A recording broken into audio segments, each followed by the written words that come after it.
राम राम दोस्तों, जय बाबा नीम करोली महाराज जी की। आशा है कि आपके ऊपर भी बाबा नीम करोली जी की बहुत ही कृपा होगी। दोस्तों, आपके घर परिवार में भी सभी कुशल मंगल हो, यही मैं प्रार्थना करता हूँ बाबा नीम करोली जी से और सभी देवी देवताओं से मैं यही नमन करता हूँ कि सभी के ऊपर अपनी कृपा बनाए रखे। तो दोस्तों, आज मैं बाबा नीम करोली जी की एक और अनंत महिमा का वर्णन करूँगा, जिसमें उन्होंने अपने एक भक्त को शिव रूप में दर्शन दिए, अपने सीने में शिव भगवान को दिखाया, दर्शन कराए। तो इस महिमा का पूरा धर्म लाभ उठाए, पूरा आनंद उठाए दोस्तों। तो अब शुरू करते हैं। ये उस भक्त के लड़के ने उनकी महिमा का वर्णन लिखा है, जो उसने भी देखा था। तो अभी शुरू करते हैं। शंकर भगवान के अनन्य भक्त मेरे पिताजी नित्य ही रुद्राभिषेक अत्यंत निष्ठा के साथ एकाग्र होकर करते थे।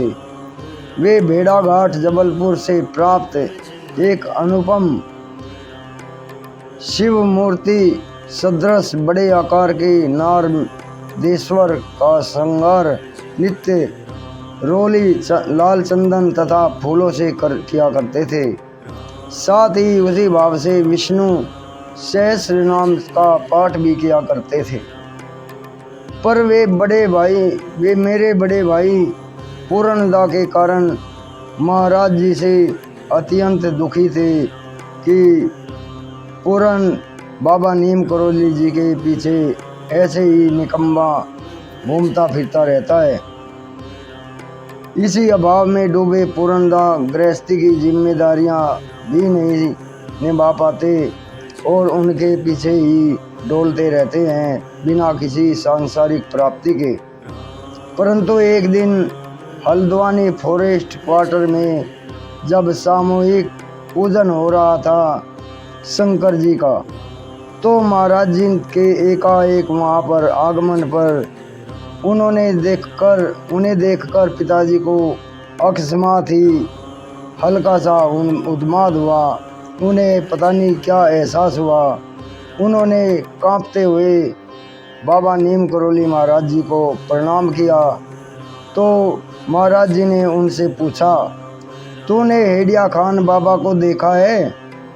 तो पिताजी ने कहा, नहीं महाराज, मैं तो सोमवारी महाराज को मानता हूँ।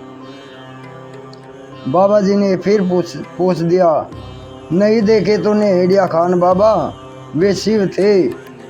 और अब की बार तो पिताजी के नहीं कहने पर बाबा नीम करोली महाराज जी ने अपने सीने से दोनों हाथों से कंबल हटा दिया। पिताजी ने महाराज जी के सीने में साक्षात शंकर भगवान के दर्शन किए। उन्होंने कांपते हुए बाबा जी को पुनः प्रणाम किया और वे बाबा जी से गलती की क्षमा मांगने लगे और उनके अनन्य भक्त हो गए। फिर उन्होंने पूर्णदा को बाबा जी के साथ रहने के लिए कभी नहीं रोका और उन्हें पता चल गया ये परमेश्वर शिव स्वरूप भी हैं, हनुमत स्वरूप भी हैं। ये सारी प्रकृति बाबा नीम करोली जी की आज्ञा का पालन करती हैं। दोस्तों आज की लीला ये इतनी ही थी बाबा नीम करोली जी की। अगर आपने चैनल को सब्सक्राइब नहीं किया है तो सब्सक्राइब ज़रूर कर लें, ताकि आपको पूर्ण धर्म लाभ मिल सके। क्योंकि श्रीमद् वाल्मीकि रामायण का भी मैं 500 के 500 सर्ग चैनल पर आपको सुनाऊंगा। इसमें अभी 68 सर्ग हो चुके हैं, कल 69वां सर्ग है। और फिर ऐसे ही और श्री राम जी का वो सोमवार है सीता का, तो उसे भी देखें। चैनल को सब्सक्राइब करने के बाद में अभी आज्ञा लेता हूँ। दोस्तों, भगवान बाबा नीम करोली जी आपके ऊपर सदैव अपनी कृपा बनाए रखे। तो अभी मुझे विदा दें। जय बाबा नीम करोली महाराज जी की, जय श्री राम, जय हनुमान जी की।